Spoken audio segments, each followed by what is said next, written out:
Viewers আসসালামু আলাইকুম। গুপ্তবিদ্যা সন্ধান ইউটিউব চ্যানেলে সবাইকে সুস্বাগতম। আশা করি সবাই ভালো আছেন। আমি আল্লাহর রহমতে ভালো আছি। তো আজকে আপনাদের মাঝে পাতা খেলার একটা রহস্য আপনাদের ভেঙে দিব।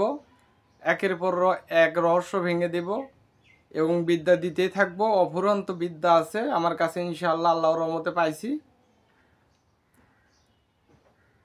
লক্ষ লক্ষ টাকা খরচ করছি, গুরুদের পিছনে শ্রম দিছি। 70 বছর যাবৎ কবিরাজি লাইন শিখতেছি, এখনো আমার শেখা শেষ হয়নি।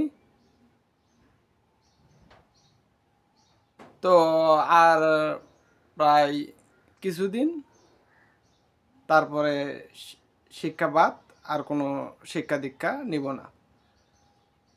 মানে আমাকে তো সরাসরি জিনেরা শিক্ষা দেয়,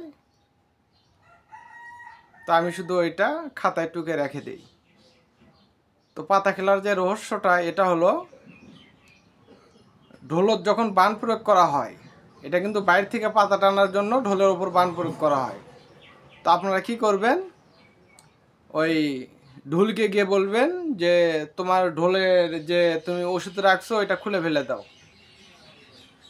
তার কারণ ঢুলিরা জানে যে ঢোলত যদি ওষুধ না রাখা হয়, তাহলে কবিরাজরা যখন ঢোলের উপরে বান প্রয়োগ করে তখন ওই ঢোলটা ফেটে যাবে। ওরা ঢোলটা আস্তে পিটাক অথবা জোরে পিটাক, ওই ঢোলটা ফেটে যাবে। ওদেরকে গিয়ে বলবেন,